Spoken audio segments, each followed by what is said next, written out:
Hi everyone, welcome to this webinar, So You Want to Be a Triathlete. This is a good webinar if you're interested in becoming a triathlete, maybe you just started, but there should be some decent information in here for even a seasoned triathlete. A little bit about me, my name is Dr. Jeffrey Banas. I'm a sports chiropractor, strength and conditioning coach, and 8-time Ironman Triathlon Finisher. I've done triathlons for probably about 15 years now. Here we go. So let's get going. Now, I'm going to be breaking this probably into a series of 4 or 5 segments because there's so much information that we could go through here. So first thing, when we go talk about triathlon, we got to we know it's a swim, bike, run, but some people don't realize that there's a bunch of different distances.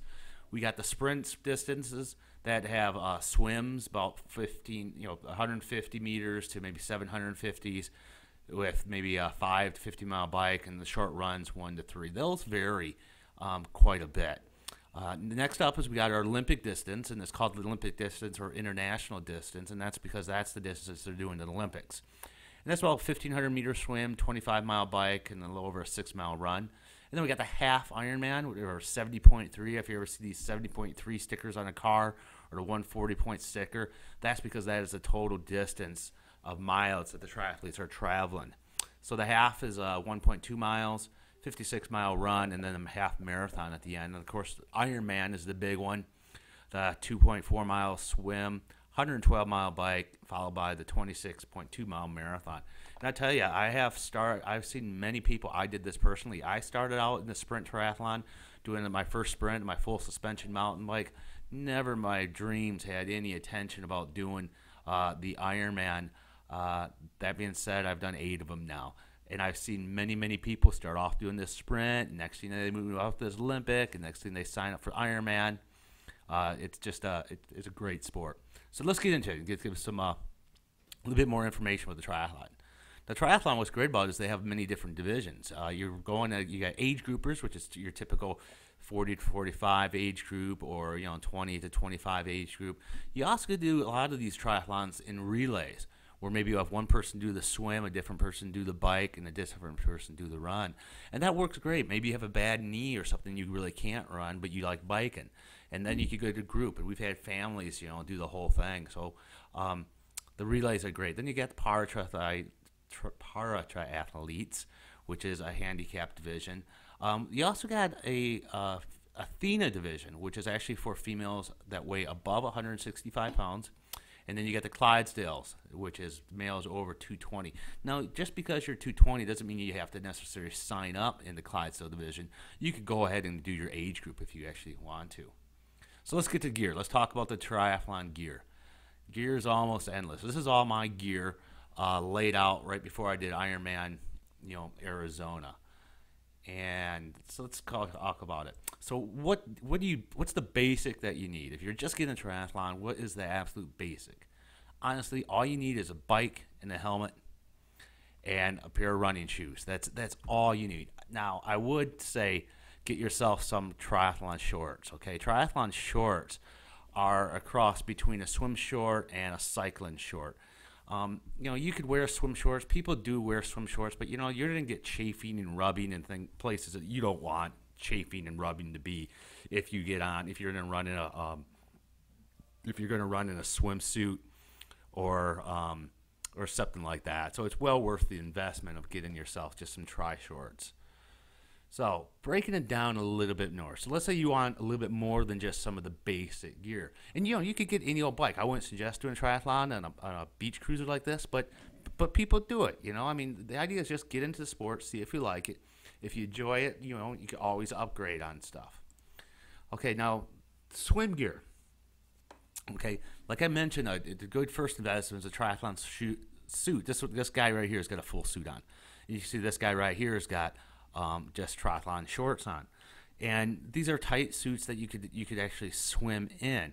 One disadvantage of this guy right here, if he's just swimming in this triathlon bottoms here, is when he gets out of the water and runs up to get on the bike, he's going to have to put on a cycling shirt or some type of shirt.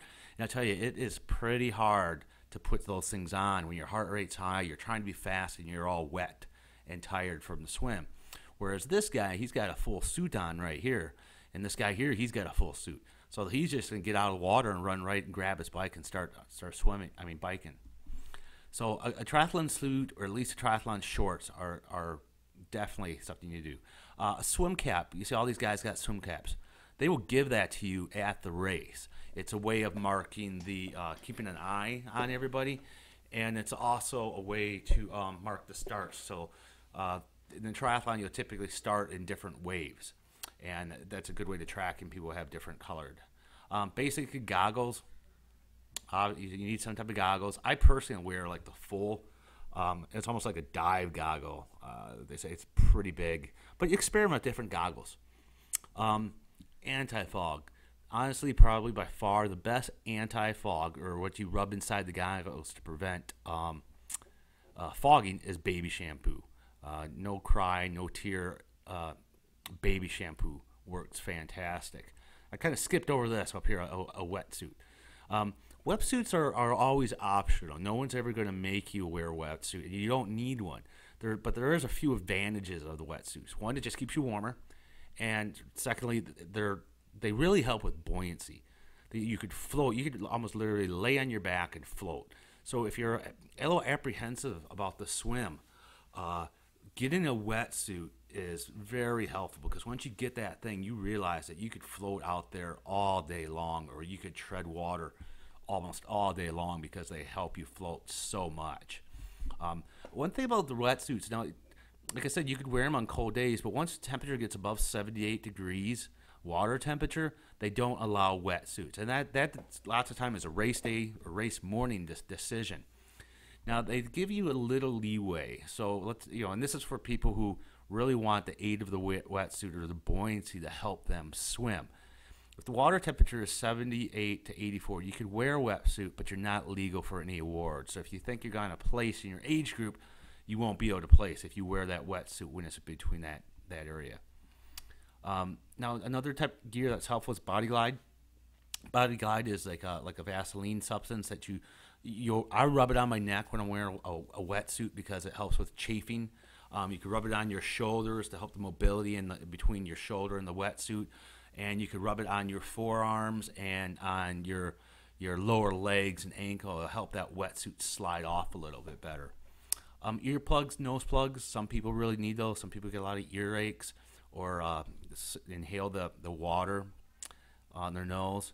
One thing, typically, if you do have a wetsuit, you're going to want to wear that tri-suit or wetsuit under your swimsuit. Under your wetsuit. And you want to practice that. The idea is, like I mentioned, it's when you get out of that water, it's really hard to put on your top. I've had one guy that I know struggled for 20 minutes in the transition. Just he couldn't get his top on. So one tip is you wear that type of stuff under your wetsuit. But practice that. The things chafe, things move around, so you want to practice that if you're going to wear a wetsuit. A good resource, this is not necessarily for gear, swimsmooth.com. A lot of great animations out there, a lot of good technique videos, a lot of good information about technique as far as the swimming goes. So bike gear, okay? Basically, any old bike's going to do, okay? Then we could go up to road bikes, tri-bikes, aero bars. Road bikes are fine. You don't need one of these fancy triathlon bikes. These are what called the aero bars right up in here. And what do you do? It's a little bit more aerodynamic. Tri-bikes are set up a little bit differently to kind of save the legs for the run, whereas a road bike, they're just set up to mash the legs because you're not going to run. These aero bars aren't really necessary if you're doing especially sprint or Olympic. Once you start moving up to halves and full Ironmans, most of those people are going to have aero bars out here. So basically, just a bike and a helmet is really what you need. But then you get into cycling shoes, a race belt. I'll talk a little bit here. Socks are optional. Some people wear socks, some people don't. It goes back to your preference of what you're practicing on. You definitely want to get some tools. You need to spare tires. You got to practice changing those spare tires. If we just look at this guy's setup here, he's got the aero bars right up in here. He's got his water bottle here. It looks like he's got a little bag here. He probably has some nutrition in there. He's got some water bottles back there. It looks like he's got a race belt on right here that has his bib, his number attached to it. So the run gear, all you need is shoes. Okay, all you need is shoes. You may want a cap, sunglasses, race belt. This is worth getting. So I would, if your bottom basic gear, I'd get that race belt and get some tri shorts, and then you're set. You'll be able to put your bib on here. You can see this is me. I have the race belt on here. I'm also racing a nutrition or water bat where I have water in here. You could hand nutrition. During the run, they typically will have an aid station every mile, and most of the time they'll have water, sports drinks, food for you. But if you're going to use some of the stuff that's not going to be on the race, a race belt is helpful. So you got to see what they're using actually in the race, because you want to train. You don't want to train with one type of nutrition and then get to the race and not have it. And if you train with a specific type of nutrition that you're not going to have during the race, you're going to have to carry it with you. So I think we'll stop the part one here. Next time we're going to talk about a little bit more of the training.